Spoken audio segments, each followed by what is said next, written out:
ठिणग्या जन्माला येतच असतात, त्यातील काही अंधारातच विझून राख होतात.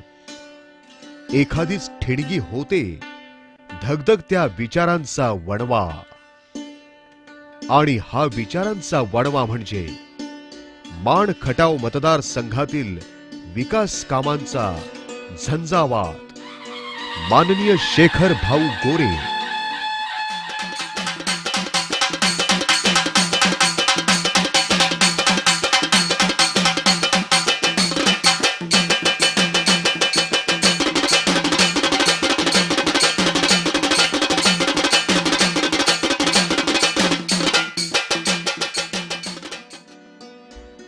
माण खटाव मतदारसंघ म्हणजेच माणदेश हा पूर्वीपासूनच कमी पावसाचा प्रदेश.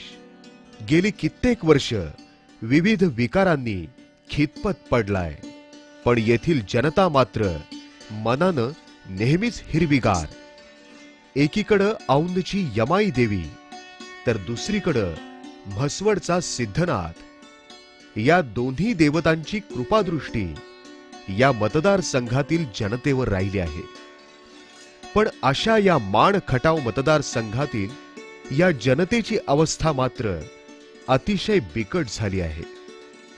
याचं एकमेव कारण म्हणजे आजवर या मतदारसंघातील झालेल्या लोकप्रतिनिधींनी जनतेची केलेली पिळवणूक, रोजगाराच्या नावाखाली युवकांची केलेली दिशाभूल आणि गेली अनेक वर्ष प्रलंबित असलेला माण खटावचा पाणी योजनेचा प्रश्न.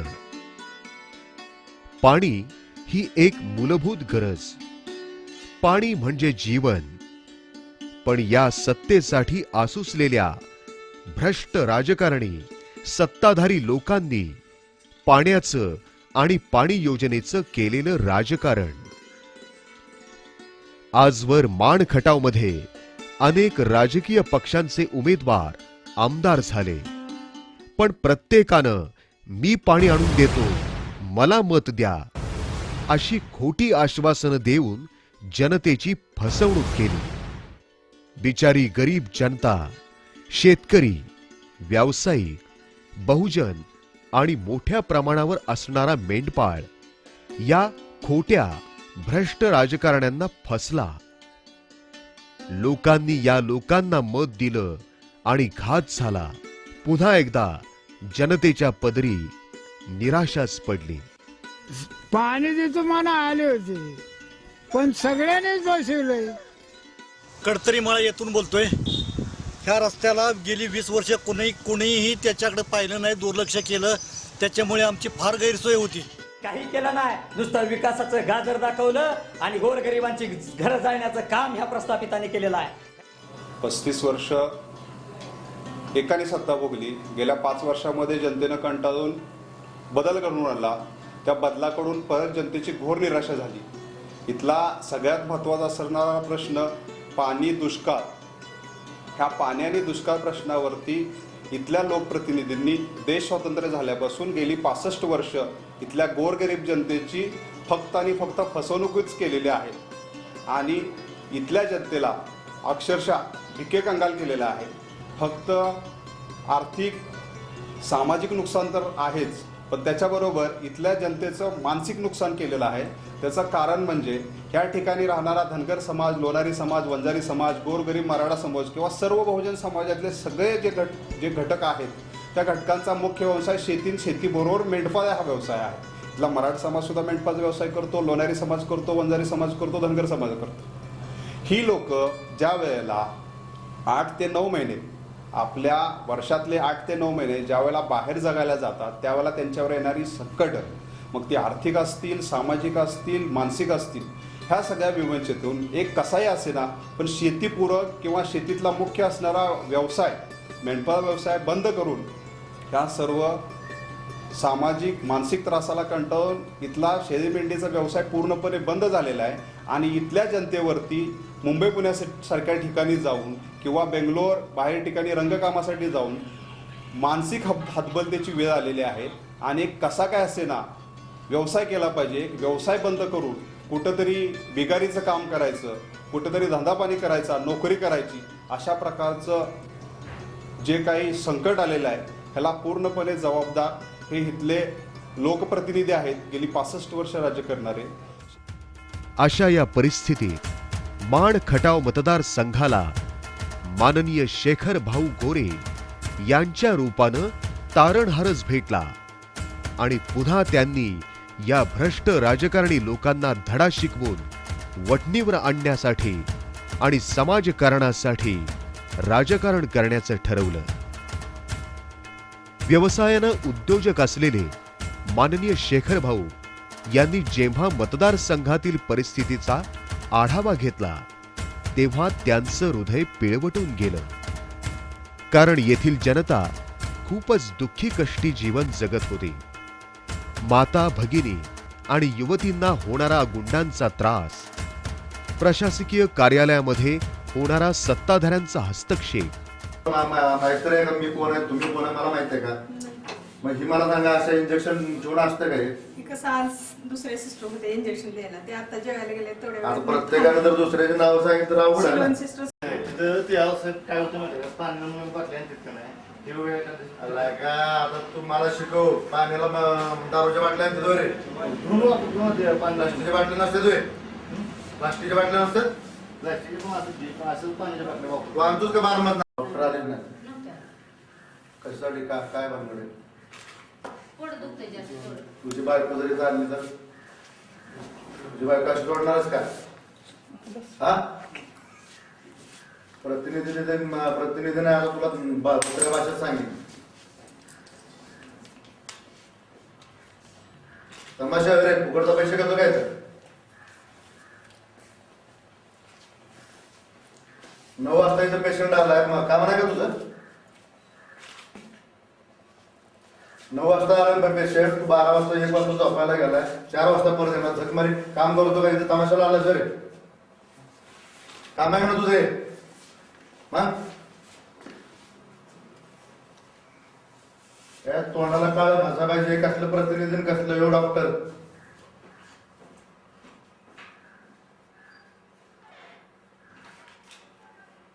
लोकशाही नाही फोडून काढली पाहिजे ती लोक. तुझी मिसेस जरी इथं असते तर तू बघितलं असतं का नसतं? हा, तुझं काम आहे का नाही चेक करायचं? ती व्यक्ती 9 वाजता आले, तू सरांनी लावली, सरांनी झाल्यानंतर बाबा दुखायचं कमी आलंय का बाबा, काय त्याचं पुढं काय चाललंय किंवा बरं वाटतंय का नाही विचारायचं काम कोणाचं आहे? तू एकदा तरी इथं आला का? फक्त मला सांग, का नाही आला? डॉक्टर आहे अशी स्वच्छता असते?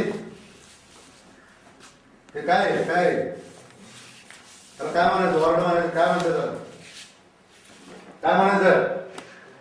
हा,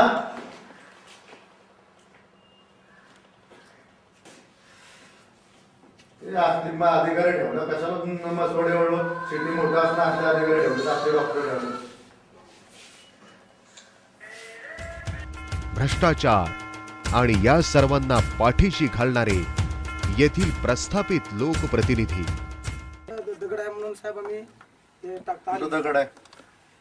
इकडं इथं काय हार्ड आहे म्हणून इथं काय प्रॉब्लेम आहे? मला येत नसलं तरी जरा तरी कळतं ना आम्हाला. जवळ 500 कोटी प्लेन कॉन्क्रीट म्हणजे हे प्लेन कॉन्क्रीट कॉन्ट्रॅक्ट आहे त्यांना. तुम्ही पीसीसी बद्दल ह्याच्याबद्दल काय सांगू नका, काही सांगू नका त्यांना अजिबात. आरसीसी म्हणजे काय? रेडी मिक्स कॉन्क्रीट असते, त्याला आरसीसी म्हणायचं, आरएमसी रेडी मिक्स कॉन्क्रीट. मी टेक्निकली हुशार असेल, हे पहिला मुद्दा घ्या. कॉन्ट्रॅक्ट पण पाहिजे तेवढंच पाहिजे. हा, कॉन्ट्रॅक्ट पण तेवढंच पाहिजे. मग तुम्ही मला काय म्हणला? टेक्निकल आम्ही सांगतो. टेक्निकली तुम्ही सांगता आणि हे काय हजामत करतात का दाड्या वाढतात? ते प्रमाण असं एस्टिमेट जर मागवलं ना ते मला जर इथं नाही मिळालं तर मी वेगळ्या पद्धतीने ताब्यात घेणार आहे सगळं. मग मला सगळं पाहिजे इथं. ग्रामीण भागातील लोकांच्या रस्ते, पाणी, वीज अशा अडचणी फीडिंग पॉइंट कारकेल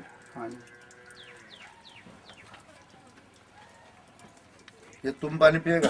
हाँ जी, तुम पानी पिएगा? बॉटल आना है तुम पी के दिखाओ ये पानी किधर से ऐसा भर के लाता टैंकर में क्लीन रखता नहीं तो ऐसा पीता पानी ये क्यों पिएगा फिर? ये कौन भर के लाता है? तुम भर के लाता है? गरीब गरजू विद्यार्थ्यांच्या अडचणी ह्या गावातले विद्यार्थी 4-5 आहेत त्यांचे दाखले तिकडे पट वाढवायचं शिकायला येतं बरोबर. गावचे सदस्य म्हणजे प्रतिनिधी आपल्यासारखे प्रतिनिधी तसं तुम्ही त्या गावचं प्रतिनिधी. मला सांगा तुम्ही कुठं कसं बनताय? चर्चा झाली अशा शाळेत पण राजकारण करतात. शाळेत राजकारण काय गरज आहे का? पूर्णिवाडीत राजकारण कधी चालत नाही. मग तुम्ही आता म्हणला की असा काय प्रकार इथं नाही मग नाही, ते जे विद्यार्थी सांगतात ते विद्यार्थी चुकीचे आहेत का तुम्ही चुकीचे मॅडम आहेत? होते का नाही त्या मॅडमच्या समोर मी काय म्हणतो तेवढं आहे का तुम्ही आता काय म्हणला की इथं असं काय होतं ते विद्यार्थी म्हणतात किंवा इथली मुलं इथं शिकायला असतात ते त्यांचे दाखले वरकुटे मरवली तर राजवडे त्यांनी नावं वाचून आम्हाला दाखवले ते विस्तार अधिकारी. हा काय तसं काही दिसत नाही. आता ही मुलं जी लहान मुलं आहेत ते कुठं बोलतात काय? कितवीला आहे तू? पोषण आहार मिळतो का? पोषण आहार मिळत नाही. भात ही काय? फक्त भात, दुसरं काय नाही. भाजी त्याच्याबरोबर किती दिवस झालं मिळत नाही? आम्ही करून दाखवले असं सांगून केलेल्या कामांचा गवगवा केला. हा बघा, हा कातरखाटा ते येलमरवाडीला जाणारा रस्ता. या रस्त्याचं काम गेल्या जून महिन्यात म्हणजे जून 2014 झालं. आज तुम्ही ह्या रस्त्याची अवस्था बघा.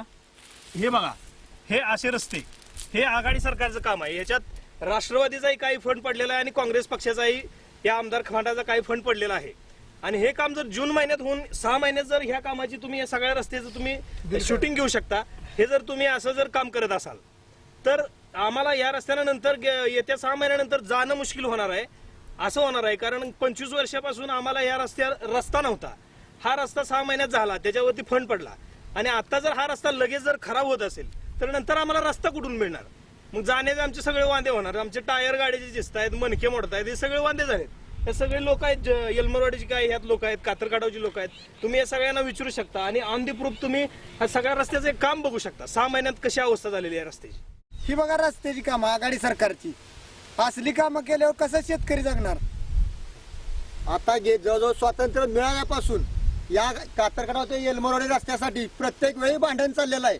आणि आज तागात हा रस्ता कधीच आम्हाला एका टप्प्यात पूर्ण दिलेला नाही. त्यासाठी आम्हाला जर स्थानिक लोकांना जरी असे उपोषण करून जर रस्ते मागावे लागत असतील, माझ्याकडे प्रत्येक पुरावा आहे. पुराव्याशिवाय मी बोलत नाही, प्रत्येक पुरावा आहे. त्यानंतर हे काम झाल्यानंतर याच्यावरती आम्ही तक्रारी अर्ज दिला कारण याचं निकृष्ट काम झालं. आणि 1-2 वेळा आमच्या गाड्या बंद झाल्या. कॉलेजच्या पोरांचं, शाळेच्या मुलांचं नुकसान झालं. त्यावेळी त्या गाड्या परत नंतर कशातरी उमरून टाकून चालू करायला लावल्या. आणि आज जर ही बिलं निघत असतील तर या बिलं देणाऱ्या जिम्मेदार कोण? प्रशासनाला सुद्धा आम्ही अर्ज केले होते. आणि जर आत्ताच्या आघाडी सरकार जरी असं काम असेल तर आम्हाला ते मान्य नाही. आम्ही रस्ते केले असे सांगून विकासाच्या पोकळ बाता करणाऱ्यांना माननीय शेखर भाऊंनी आव्हान दिलं आणि त्यांनी या भागात स्वखर्चातून विकास कामं करण्याचा सपाटाच लावला. दोन्ही तालुक्यातील गावागावात कॉन्क्रीटचे रस्ते, टँकरनं पाणी आणून माणसं जगवली. पाणी प्रश्न हा मोठ्या प्रमाणामध्ये होता. तर पाण्याचा प्रश्न त्यांनी सॉल्व्ह केलेला आहे. टँकरने पाणी पुरवठा केला. स्टँड ते गावठाण तिथपर्यंत त्यांनी मुरमीकरण केलेलं आहे. तसेच इथून हा जो खाली सिमेंट कॉन्क्रिटीकरण जे चाललेलं आहे ना, हे पण मला 200 मीटरपर्यंत त्यांनी केलेलं आहे त्यांच्या कारकिर्दीत. रस्ता, ह्या रस्त्याची गेली 20 वर्ष फार दैन्य अवस्था होती. ह्या रस्त्यात शेखर भाऊनी करून दिला, त्याबद्दल शेखर भाऊचे पहिल्यांदा आभार मानतो आम्ही. रस्त्यांचे खडीकरण, मुरमीकरण अशी विकास कामं कोणतंही पद नसताना स्वतःच्या खर्चातून केली. त्या गावात आमच्या म्हणजे आत्तापर्यंत येत होते भरपूर लोक, कितीतरी लोक यायची, आम्ही काम करू असं बोलायची. पण कोणी त्यांचं काम झाल्यानंतर आमच्याकडे कोण वळून पण बघायचं नाही. आणि आत्तापर्यंत म्हणजे आम्ही शेखर भाऊ आल्यानंतर आम्ही नुसतं सांगितलं की त्यांनी 3ऱ्या दिवसापासून काम चालूच केलं. आणि काम असं केलं की सिमेंट कॉन्क्रीटचा रस्ता करून दिला आहे आम्हाला. हा रस्ता तुम्ही सगळे शेखर भाऊनी करून दिला आहे. 360 फुटाचा रस्ता आहे. तुम्ही बघू शकता, स्वतःच्या खर्चाने करून दिलाय त्यांनी. आणि वर्षानुवर्ष असणारे लोकांचे रस्त्यांचे प्रश्न मार्गी लावले. फक्त गावांना रस्ते करून विकास होत नाही, तर शैक्षणिक आणि औद्योगिक प्रगती झाली पाहिजे. त्यांनी गरीब विद्यार्थ्यांना मोफत वह्या पुस्तकं वाटप सुरू केले. ऍडमिशन, फी भरण्यास अडचण अशा 60हून अधिक विद्यार्थ्यांना स्वखर्चानं प्रवेश घेऊन त्यांना ज्ञानाचे दरवाजे खुले करून दिले. शेखर भाऊनी पदरच्या पैशाने आमच्या इकासला ऍडमिशन दिलं. आता जाते कॉलेजला. होय, खरं म्हणतेस काय? होय होय. माण खटाव सारख्या ग्रामीण भागातील लोकांच्या आरोग्यविषयक गैरसोयी लक्षात घेऊन मोफत अद्ययावत अशी रुग्णवाहिका लोकांना सेवेसाठी दिली. स्वखर्चातून कोट्यावधी रुपयांची विकास कामं करणारे माननीय शेखरभाऊ गोरे हे महाराष्ट्रातील एकमेव व्यक्ती आहेत. आणि म्हणून आज माण खटावमधील प्रत्येक माणूस शेखरभाऊंना मनापासून दुवा देत आहे. शेखरभाऊंसारखा सच्चा माणूस माणसातील माणूस शोधण्यासाठी आणि शोधलेल्या माणसाच्या सर्वांगीण प्रगतीसाठी अहोरात्र झटत आहे. आणि त्यासाठीच त्यांना राष्ट्रीय समाज पक्षाचे अधिकृत उमेदवार म्हणून माननीय महादेव जानकर साहेबांनी उमेदवारी दिली आहे. उपेक्षितांना अपेक्षित उंचीवर नेऊन त्यांचा सर्वांगीण विकास करण्याची महत्वाकांक्षा माननीय शेखरभाऊ गोरे निश्चित सार्थ करतील आणि माण खटावच्या विकासाला गती देतील. म्हणून चला आपण सर्वजण निर्धार करूया, माननीय शेखरभाऊ गोरेंनाच मतदान करूया. कप बशी या चिन्हासमोरचं बटन दाबून त्यांना प्रचंड बहुमतांनी विजयी करूया. या अगोदर आम्हाला गणेश उत्सवासाठी दरवर्षीप्रमाणे बरेच अडचणी येत होत्या आणि या अगोदर भरपूर इलेक्शन वेळेस म्हणजे आश्वासनच नुसते आम्हाला मिळत होती, परंतु कुणी आमचं काम या अगोदर केलेलं नाही. पण या इलेक्शनाला आम्ही शेखरभाऊ यांना एकच शब्द टाकला आणि त्यांनी आमचं काम म्हणजे लोकशाही राणाभाऊसाठी मंडळचा गाव यांचं एका शब्दामध्ये त्यांनी काम केलं. याबद्दल त्यांचा आम्ही सर्वजण मनापासून आभार आहे आणि मी त्यांच्या पाठीमागे ठामपणे आहे असा आम्ही तुम्हाला विश्वास देतो. आमच्या गावचा अनेक दिवसाचा रखडलेला पिकअप शेडचा प्रश्न हा फक्त शेखरभाऊंनीच पूर्ण केला. तसेच स्वागत कमान आणि रस्त्याचे मुरमीकरण शेखरभाऊंनीच पूर्ण करून दिले. त्यामुळे आमचं मत हे शेखरभाऊंनाच. आमचं मत शेखरभाऊंनाच. शेखरभाऊनं शब्द काढूस तर काम दिलं खंडोबाचं मंदिर. एकच नाव शेखरभाऊ. या गावामध्ये आमच्या सूर्यदेव नवरत्न मंडळ आहे. त्या मंडळात शेखरभाऊनी एक छोटं शेड दिलेलं आहे व आमच्या इथे मळ्यामध्ये घाडगे वस्ती आहे.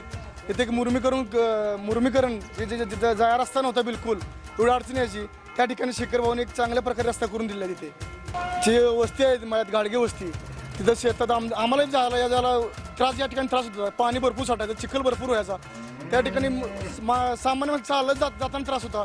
त्या ठिकाणी भाऊने चांगल्या प्रकारे त्या ठिकाणी 4 चाकी असं वाहन जाऊ शकत असा रस्ता करून दिला शेखरभाऊने. एकच नाव शेखरभाऊ. खूप दिवसापासून या इकडे ह्या मळ्यात जाण्यासाठी रस्ता अजिबात नव्हता. इथून पायी चालत जायचं म्हणलं तरी खूप अडचण होती. ती लोकांना जाणं म्हणजे असं येत होतं. परंतु आपल्या शेखरभाऊंनी आज ती समस्या दूर केलेली आहे. हे पहा हा रस्ता, इथून आता 4 चाकी सुद्धा जाऊ शकते. हा पहा रस्ता. आम्ही शेखरभाऊने आमच्यासाठी भरपूर केलं. आमच्या गावात भरपूर अनेक लोक येऊन गेली. त्यांनी नुसतं आम्हाला आश्वासन दिलं. ते आश्वासन आमच्या काहीच फायद्याचं नाही. ही शेखरभाऊ म्हणजे आमचा पाठीराखा भाऊ आहे.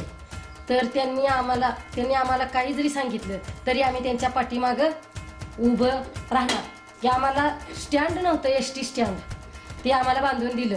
आमच्या गावाला कमानी नव्हती, ती पण आम्हाला बांधून दिली. की जिथं तुम्ही उभा असाल तिथे आम्हाला नुसते हाक द्या, आम्ही त्या हक्काला उभं राहणार. आमच्या गावाला सर्व माणसांनी त्यांनी भरपूर सहकार्य केलेलं आहे. आमचे मत फक्त शेखरभाऊंनाच राहणार. आमची वस्ती सगळी आता भाऊंच्याच मागे असणार आहे. आमचं सगळं मतदान हे त्यांनाच असणार आहे, याच्याबद्दल प्रश्नच नाही. आम्ही अख्ख्या मळ्यानं आम्ही एक मुठीनं त्यांना मतदान करणार आहे. अपेक्षित घटकाला अपेक्षित उंचीवरती घेऊन जाणं हे महादेवजी जानकर साहेबांचं ध्येय आहे आणि त्या ध्येयाला अनुसरून शेखर भाऊ गोरेंची जी वाटचाल चालू आहे त्याबद्दल मला पूर्ण अभिमान आहे आणि मी पूर्ण त्यांच्या पाठीशी उभा आहे. भूमिपुत्र म्हणून जानकर साहेबांनी शेखर भाऊ ही दुर्दशा दूर केल्याशिवाय राहणार नाहीत एवढंच मला वाटतं. आदरणीय महादेवरावजी जानकर साहेबांच्या राष्ट्रीय समाज पक्षातून ज्यांना उमेदवारी दिली असे तरुण तडफदार आणि युवकांचं आशा स्थान असणारे शेखरभाऊ गोरे येणाऱ्या काळामध्ये प्रचंड मताने निवडून येतील एवढंच मला या ठिकाणी सांगायचं आहे. आजपर्यंत आपल्याला मनासारखा आमदार मिळाला नाहीये, पण आमदारासारखा मन असलेला माणूस म्हणजेच माननीय शेखरभाऊ गोरे मिळालेले आहेत. त्यामुळं आपल्याला मनासारखा आमदार निवडण्याची संधी जी चालून आलेली आहे ते आपण या ठिकाणी कोणत्याही प्रकारे दौडू नये ही माझी आपणास नम्र विनंती आहे. कबशी निशाणीच्या समोरचं बटन दाबून सर्व मान खटाव वासियांनी शेखरभाऊ गोरे यांना प्रचंड मतधक्क्याने विजय करावं असं मी सर्व लोकांना आव्हान करतो. राष्ट्रीय समाज पक्ष युवक तालुका अध्यक्ष मान खटाव, मी आपल्या सर्व मान खटाव तालुक्यातील सर्व युवकांना विनंती करतो की राष्ट्रीय समाज पक्षाचे अधिकृत उमेदवार माननीय शेखरभाऊ गोरे यांना प्रचंड मतांनी विजयी करा. यांची खून आहे कब्बशी, कब्बशीला मत म्हणजेच विकासाला मत.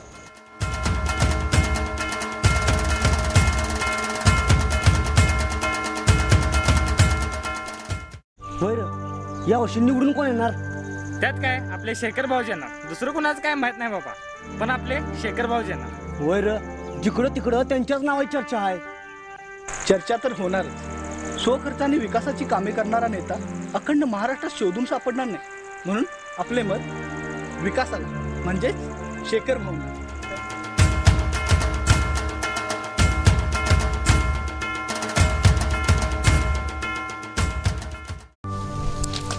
शेखर भाऊनी पदरच्या पैशाने आमच्या विकासला ऍडमिशन दिलं, आता जाते कॉलेजला. होय, खरं म्हणतेस काय? होय होय.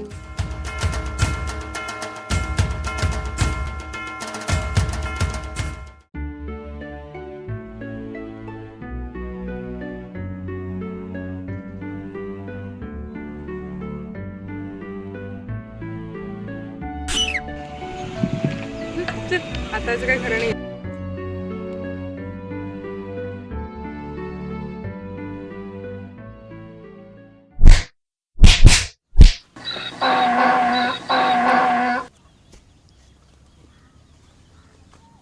रट्टा ब्रिगेडमुळेच माझ्यासारख्या युवतींना निर्भयपणे जगणे शक्य झाले व अशा त्रास देणाऱ्या रोड रोमियांना वचक बसली आणि हे सर्व शेखर भाऊ आणि त्यांच्या रट्टा ब्रिगेडमुळे शक्य झाले. म्हणून आमच्या युवतींचं मत फक्त शेखर भाऊंनाच.